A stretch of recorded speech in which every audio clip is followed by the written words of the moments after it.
नमस्कार. जसं की लास्ट व्हिडिओमध्ये मी तुम्हाला सांगितलं होतं की मी राधाकृष्ण मंदिरमध्ये गेले होते आणि हे मंदिर जे आहे ते कल्याण डोंबिवलीच्या मध्येच आहे. अंबरनाथपासून पण खूप जवळ आणि पलावा सिटीपासून पण खूप जवळ.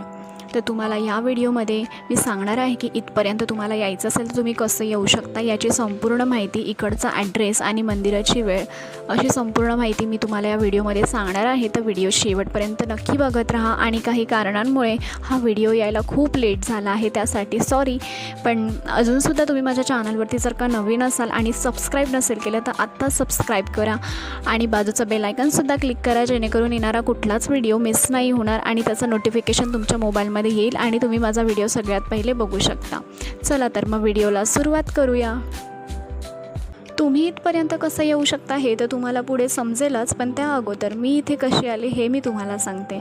जर का तुम्ही माझे आधीचे शॉर्ट व्हिडिओज बघितले असतील आणि लाँग व्हिडिओसुद्धा बघितले असतील तर त्याच्यामध्ये तुम्हाला मी सांगितलं आहे की मी खंडोबा मंदिरमध्ये गेले होते आणि तिकडून रिटर्न येता येता मी राधाकृष्ण मंदिरमध्ये सुद्धा गेले होते. तर तसंच मी बदलापूर कट्टाई पाईपलाईन रोड जो आहे अंबरनाथवरून, हे खूपच मंदिर जवळ आहे, तर म्हणून म्हटलं जाऊन येऊया. तर तेव्हा मला हे मंदिर दिसलं आणि मग तेव्हा मंदिरमध्ये गेले होते. हे राधाकृष्ण मंदिर जे आहे ते पलावा सिटीपासून पण खूप जवळ आहे आणि अंबरनाथ बदलापूर आहे तिकडूनसुद्धा ते खूप जवळ आहे. अंबरनाथ बदलापूर रोड जो आहे तिथूनसुद्धा खूप जवळ आहे. पण जर का तुम्हाला ट्रेनने प्रवास करायचा असेल तर तुम्ही कसं येऊ शकता इथपर्यंत ते मी तुम्हाला सांगते. सर्वात अगोदर तुम्हाला कल्याणला उतरायचं आहे. कल्याणला उतरल्यानंतर तुम्हाला पूर्वेच्या साईडने बाहेर यायचं आहे, म्हणजेच की ईस्ट साईडला. आणि त्याच्यानंतर तुम्हाला बाहेर जे ऑटो रिक्षा असतात तिथून तुम्ही सोलारपाडा, नेवाली, चिंचावली गाव, म्हात्रेपाडा, राधाकृष्ण मंदिर असं त्यांना तुम्ही सांगू शकता.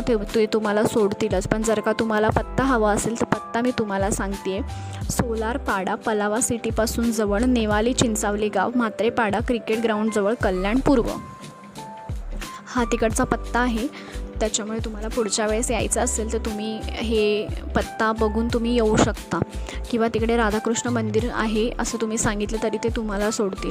आणि मंदिराचं टायमिंग्स असं बघायला गेलं तर पहाटे 5 वाजता मंदिर सुरू होतं, पण जे दर्शन आहे ते 9 वाजल्यापासून सुरू होतं ते 11:30पर्यंत. कारण 12 वाजता, 11:30 ते 12च्या दरम्यान तिथे नैवेद्य अर्पण करत असतात, त्याच्यामुळे मंदिर दर्शन जे आहे ते बंद असतं.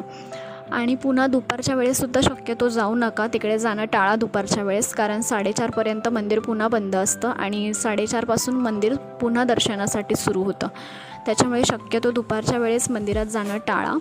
आणि तुम्ही मंदिरमध्ये जेव्हा जाता तेव्हा तुम्हाला तिकडे जपमालासुद्धा असते. बाहेरच तुम्हाला तिकडे फलक लावलेलं दिसतं, ज्याच्यामध्ये ते तुम्हाला मार्गदर्शन करतात की तुम्ही कसं जपमाला करू शकता. असंसुद्धा मी तिकडे पाहिलं होतं.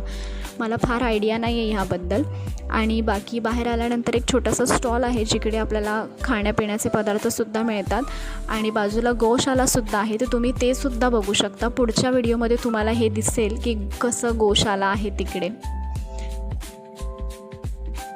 जसं की मी तुम्हाला सांगितलं की मी खंडोबा मंदिरमधून जेव्हा रिटर्न येत होते तेव्हा मी ह्या राधाकृष्ण मंदिरमध्ये गेले होते. तर तेव्हाचा हा व्हिडिओ आहे. हे बघा, इकडे मला बैलगाडीसुद्धा दिसली होती वाटेमध्येच. आणि पूर्ण गाव साईड एरिया आहे हा. खूप छान वाटतं जाताना. आणि दुपारच्या वेळेस मी गेले होते, साधारण 3:30-4चा टायमिंग होता. भरपूर जास्त ऊन लागत होतं. आणि जसं जसं गाव पुढे येत होतं, म्हणजेच की जसं जसं अजून आतमध्ये आपण जात होतो, खूप छान वाटत होतं. आणि मंदिराच्या दिशेने जेव्हा जात होतो तेव्हा वाटेत असा गोल असा रस्ता होता. आणि जसं पुढे जात होतो तसं तसं मंदिराचा कळससुद्धा दिसायला लागलेला आहे, ते बघा समोरच. आणि मला ही व्हिडिओची क्लिपमध्येच ॲड करूशी वाटली म्हणून मी ॲड करते आहे. मला हा कळस दाखवायचा होता मंदिराचा. लांबून आणि बाहेरून मंदिर हे असं दिसतं आणि जेव्हा आपण गोल फिरून जातो तेव्हा आपण या मंदिरमध्ये पोहोचतो. मी जेव्हा राधाकृष्ण मंदिरमध्ये गेले होते तिकडची मला आवडलेली गोष्ट ती म्हणजे की आजूबाजूचा परिसर आणि तिकडच्या ह्या छोट्या छोट्या पेंटिंग्स. प्रत्येक पेंटिंगमागे काही ना काहीतरी स्टोरी आहे आणि त्या पेंटिंग बघितल्यानंतरच आपल्याला प्रत्येक गोष्ट आपसुकच आपल्याला कळते की काही ना काहीतरी ही स्टोरीच आहे बाबा. आणि आजूबाजूचा परिसर म्हणजे की बस बघतच राहावंसं वाटतं. कारण जसं आपण मंदिरमध्ये एंट्री करतो, सध्या तिथे तर कन्स्ट्रक्शनचं काम चालू आहे, त्याच्यामुळे खूप असं माती झाली होती, तिकडे खोदून ठेवलं होतं. पण बाजूचा परिसर अजूनसुद्धा बघायला गेलं तर तिथे हातपाय धुवायचीसुद्धा सोय आहे, पिण्याच्या पाण्याचीसुद्धा सोय आहे आणि बाजूलाच गोशालासुद्धा आहे. आणि एक छोटंसं तुळस आहे तिकडे, अशी मोठी तुळस आहे आणि वरतून असं मस्त कमान केलेली आहे. त्याच्या आतमध्ये भरपूर फोटोसुद्धा काढले होते मी. खूप सुंदर आहे आणि त्याच्या बाजूलाच एक असं कुंपण केलेलं आहे आणि त्याच्या आतमध्ये त्यांनी अशी छोटी छोटी फुलं झाडं लावलेली आहेत. त्याला खूप सुंदर अशी रंगीबेरंगी फुलंसुद्धा येतात. ते दृश्य खूप बघण्यासारखं असतं. ह्या व्हिडिओमध्ये मी ते दाखवलं नाही आहे मुळातच, म्हणजे 1% चार्जिंग राहिली होती तेव्हा, मोबाईल स्विच ऑफ झाला होता, त्याच्यामुळे बाकी सगळं दृश्य ते कॅप्चर करता आलं नाही. फक्त मंदिराच्या आतमधलंच व्हिडिओज भरपूर काढले कारण की मोबाईलची चार्जिंग संपलेली होती. पण खरं सांगू तिकडचा हा जो एक्सपिरियन्स होता तो बेस्ट होता, कारण की सगळ्यात महत्त्वाची गोष्ट म्हणजे की आजूबाजूला खूप ग्रीनरी आहे. जेव्हा मंदिरमध्ये जातो तेव्हा आजूबाजूचा परिसर खूप फुलं झाडं आणि असंच खूप छान आहे आणि गोशालासुद्धा आहे. आणि सर्वात महत्त्वाची गोष्ट म्हणजे की जेव्हा तुम्ही मंदिरमध्ये येता तेव्हा मंदिरमध्ये आल्यानंतरच तुम्हाला जी पेंटिंग्स आहेत त्याच खूप भारी आहेत, ते बघूनच तुम्ही थक्क व्हाल. आणि जी मूर्ती आहे ती तर खूपच सुंदर आहे. आणि या मंदिराचं नाव म्हणजे श्री श्री राधा विनोद बिहारीजी मंदिर असं आहे ॲक्च्युली. पण आणि बाकी बस इतकंच सांगायचं होतं मला तुम्हाला. आणि बाकी गोशालाचा व्हिडिओ आहे तो तुम्हाला मी अजून पुढच्या क्लिपमध्ये दाखवते आहे. मंदिरमधून बाहेर आल्यावरच आपल्याला ही गोशालासुद्धा दिसते.